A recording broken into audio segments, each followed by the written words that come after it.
Hello, আমি Abhijit Nandi, co-founder এবং core photographer চিত্রগল্প। ছবি তোলা হচ্ছে আমার নেশা এবং পেশার খাতিরে আমাকে আসলে মূলত প্রাইম লেন্সগুলো ইউজ করতে হয়। আমি মূলত ওয়েডিং ফটোগ্রাফার, তো পোর্ট্রেটটাই আমার মূল কভারের জায়গা। তো আমি মূলত প্রাইম লেন্স ইউজ করি, কিন্তু আমার যে নেশা সেটা হচ্ছে ঘোরা। আমি সুযোগ পেলেই পাহাড় সমুদ্র ঘুরতে চলে যাই, নিজের জন্য ছবি তুলি, মনের আনন্দের জন্য ছবি তুলি। তো এই ঘোরাঘুরির জন্য কিন্তু আমার সবচেয়ে প্রিয় একটা ফোকাল লেন্থ হচ্ছে 70-200। তো আমি আমার অনেকগুলো ট্রাভেলে এই 70-200 ফোকাল লেন্থ ইউজ করছি। এখনও সময় পেলে আমি ঘুরতে গেলে আমি আমার যে প্রাইম লেন্সগুলো বা পোর্ট্রেট লেন্সগুলো সেগুলো ব্যবহার না করে এই লেন্সটা ব্যবহার করে ট্রাই করি। আমার কাছে এখন সনির 70-200 f4G ভার্সন 1 এবং ভার্সন 2 দুটো লেন্সই আছে। তো আমি আসলে একটু দেখাতে চাচ্ছি দুটো লেন্সের একটু পার্থক্য। তো আমি যদি সাইড কম্পেয়ার করি, এই বরাবর আমি জানি না আপনারা বুঝতে পারছেন সাইজ দেখেন, ভার্সন 2 লেন্সটা কিন্তু একটু শর্টার, এবং ওয়েট কম্পেয়ার করলে এই লেন্সটা একটু লাইটার। তো এই লেন্সটার মেকানিজম হচ্ছে এটা হচ্ছে ইন্টারনাল জুম লেন্স। সো আপনি ভার্সন 1 যেটা, তো ভার্সন 1 যদি আপনি ইউজ করেন, আপনি যদি জুম করেন লাইক ফ্রম 70 to 200, আপনার লেন্স কোনো এলিমেন্ট এক্সটেন্ড হবে না। কিন্তু ভার্সন 2তে আপনি 70 থেকে যখন 200-এ যাবেন তখন লেন্স এলিমেন্টটা এক্সটেন্ড করে। এইটা হচ্ছে বাইরের দিক থেকে এই দুটো লেন্সটার পার্থক্য, এবং এই লেন্সটা অনেক লাইট ওয়েট এটার তুলনায়। আর আমি দুটো লেন্স ইউজ করে অটো ফোকাস মনে হচ্ছে এটার থেকে একটু ফাস্টার লাগছে অটো ফোকাস এবং ফিচারগুলো, বিশেষ করে এটার ম্যাক্রো ফিচারটা যেটা আমি সামনে ইউজ করে ছবি তোলা দেখাবো। তো এটা আমার কাছে মনে হচ্ছে নাইস টাচ। আমি আমার একটা প্রিয় জায়গায় আজকে ঘুরতে এসেছি। তো পুরো 2টা দিন আমি শুধুমাত্র এই লেন্সটা নিয়ে ঘুরবো, এবং আপনাদের সাথে আমি কীভাবে ছবি তুলি, ছবি নিয়ে আমার ভাবনা এবং লেন্সের কিছু বৈশিষ্ট্য যা আপনাদেরকে ছবি তোলাতে অনেক নতুন মাত্রা এনে দেবে।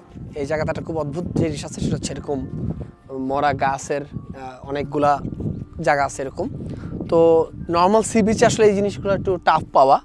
তো আমার কাছে মনে হয়েছে যে এই এলিমেন্টগুলো এই নর্মাল সি বিচে একটা এলিমেন্ট অ্যাড করছে, আর ড্রামা অ্যাড করছে।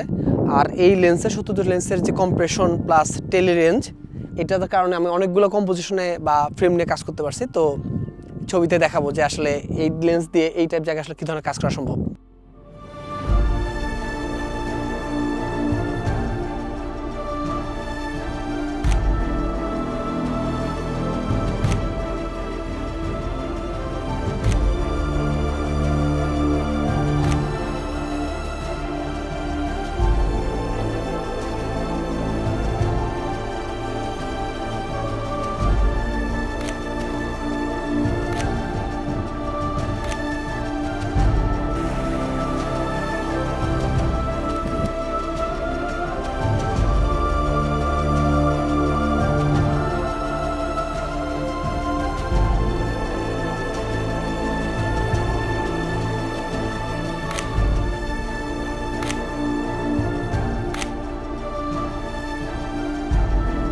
সনি এই লেন্সটা তার মজার ফিচার দিছে, সেটা হচ্ছে ম্যাক্রো ফিচার। এই ম্যাক্রো ফিচারের মাধ্যমে 0.13x ম্যাগনিফিকেশনে ম্যাক্রো ছবি তোলা যায়। তো এইখানে একটা বাটন দেওয়া আছে, এই বাটনটা এনেবল করে নিলেই এই ম্যাক্রো ফিচারটা অন হয়। তো আমি এখন এই ফিচারটা দিয়ে অনেকদিন পর কিছু ম্যাক্রো ছবি তোলা ট্রাই করবো।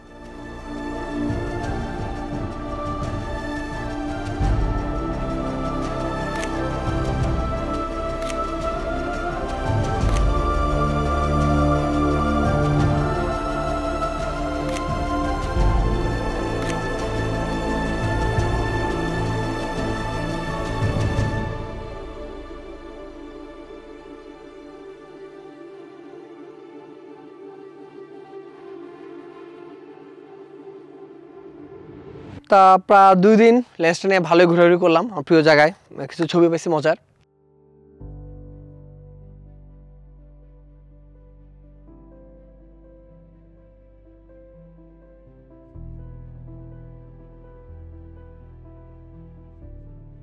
তো এই লেন্স নিয়ে আমার মনে হচ্ছে কিছু আমার ফিডব্যাক আছে যেটা মনে হচ্ছে শেয়ার করা উচিত।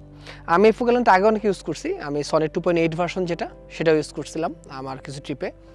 তো আমার কাছে যে বেসিক পার্থক্যটা লাগছে অ্যাপার্ট ফ্রম 2.8 f4, এই লেন্সটা অনেক লাইট, মানে আমি হাতে ধরে টের পাই না আমি 70-200 নিয়ে সারাদিন ঘুরতেছে। আমার কত ছবিতে দেখছেন আমি হাতে নিয়ে সবই হ্যান্ডহেল্ড শট, আমি মাঝে মাঝে গ্রাউন্ডে যাচ্ছি, আপার বডি তুলতেছি। তো আমার কোনো ধরনের কোনো ওয়েট রিলেটেড, অনেকেই বলে যে 70-200 লেন্সে একটু ব্যাক পেন হয়, হাতে পেন হয়, এটা আমার একদমই ফিল হয় না। মনে হচ্ছে জাস্ট আমি একটা নর্মাল ওয়াইড জুম লেন্স নিয়ে ঘুরতেছি। আর একটা কোশ্চেন করতে পারেন যে ভাইয়া কেন 2.8 কিনতেছে না, বা কেন 2.8 যাচ্ছেন না, বা f4টা কেন নিব। আমার কাছে এটার একটা অপশন থাকতে পারে যে এই লেন্সটা মূলত ট্রাভেলারদের জন্য বেটার, এবং এই লাইটনেস প্লাস আপনি যদি পোর্ট্রেট মূলত শ্যুট না করেন 2.8 আসলে দরকার নেই, ল্যান্ডস্কেপ টাইপ কাজ করার জন্য F4 আপনার জন্য এনাফ। প্লাস আপনি যে টাকাটা সেভ হচ্ছে 2.8 বা F4 ভার্সনে, সেই টাকাটা দিয়ে আপনি অন্য কোথাও ইনভেস্ট করতে পারেন। ইভেন ওই টাকাতে আপনার ঘুরতেও যেতে পারেন, যে জায়গায় ঘুরতে গেলে লেন্সটা ছবি তুলবেন। জুম লেন্স ইউজ যে আমরা যারা করি বা ট্রাভেলে যাই তাদের কাছে সবচেয়ে বড় সমস্যা থাকে যে ক্যামেরা ব্যাগে ফিট করা লেন্সটা সহ যে কখন ভেঙে ঠেকে যায় বাইরে থেকে। বাট এই লেন্সটা আমি আমার ব্যাগে পুরো ক্যামেরা বডি সহ রাখতে পারতেছি কোনো সমস্যা ছাড়া। যেটা আগের যে ভার্সনটা আমরা ইউজ করতাম 2.8 বা অন্য লেন্স, সেটা একবার রাখা যেত, হয়তো লেন্সটা আমাকে আলাদা রাখতে হতো, বডি খুলে রাখতে হতো। তো আমি যখন দ্রুত কোনো ছবি তুলতে যেতাম, ব্যাগ খোলো, লেন্স আর বডি আমরা একসাথে লাগো, এটা তো অনেক সময় নষ্ট হতো। তো আমার কাছে লাগছে এটা খুব কনভিনিয়েন্ট একটা সেট আপ যারা ট্রাভেল ফটোগ্রাফিতে এই টাইপ লেন্স ইউজ করতে চায়। এই লেন্সের কিছু ফাংশন বাটন অ্যান্ড কি আছে সেগুলো একটু বলতেছি কোনটা কীভাবে কাজ করে।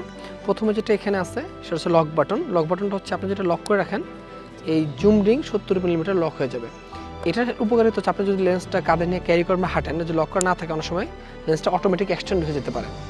এক্সটেন্ড হওয়ার কারণে হয়তো দেখা গেল লেন্সটা কোথাও বাড়ি খেতে পারে বা ক্ষতি হতে পারে। তো আপনি যখন লেন্সটা ট্রাভেলে থাকবেন বা ক্যারি করবেন, আপনি চাইলে এটা একটু লক করে রাখতে পারেন। এইখানে আমি যদি লেন্সটা ঘুরে এদিকে আসি, এখানে কানেকশন বাটন আছে। তো প্রথমটা হচ্ছে অটো ফোকাস আর ম্যানুয়াল ফোকাস। আপনি যদি অটো ফোকাসের ছবি তোলেন, অটো ফোকাসে রেখে দেবেন, ম্যানুয়াল ফোকাস চলে গেলে এইটা ম্যানুয়াল ফোকাস রিংয়ের মাধ্যমে ম্যানুয়াল ফোকাস করতে পারবেন। এখানে আছে হচ্ছে গিয়ে full on and full of. এটা হচ্ছে গিয়ে যেটা হচ্ছে full time manual auto focus.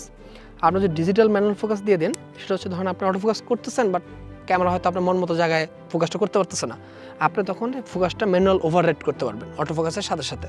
আর এটা হচ্ছে ফোকাসিং ডিস্টেন্সের রেঞ্জ। এটা যদি ফুল দেওয়া থাকে সেটা হচ্ছে ক্যামেরা যে ক্লোজেস্ট ফোকাসিং ডিস্টেন্স থেকে ইনফিনিটি ক্যামেরা পুরোটাকে ফোকাসিং করবে। আর যদি আমি এটা 3 মিটার থেকে ইনফিনিটি দিয়ে রাখি, ক্যামেরা 3 মিটারের পর থেকে ফোকাস করবে। এটা মূলত যদি দেখা যায় আপনার ওয়াইল্ড লাইফ বা আপনার ফ্যাশন শ্যুট করতেছেন, যেখানে সাবজেক্ট আপনার থেকে মিনিমাম 3 মিটার দূরে থাকবে, তখন এটা দিলে অটো ফোকাস এটা ফাস্ট হবে, কারণ তখন ক্যামেরা পুরো ফোকাল লেন্থে অটো ফোকাস নিয়ে মুভ করবে না।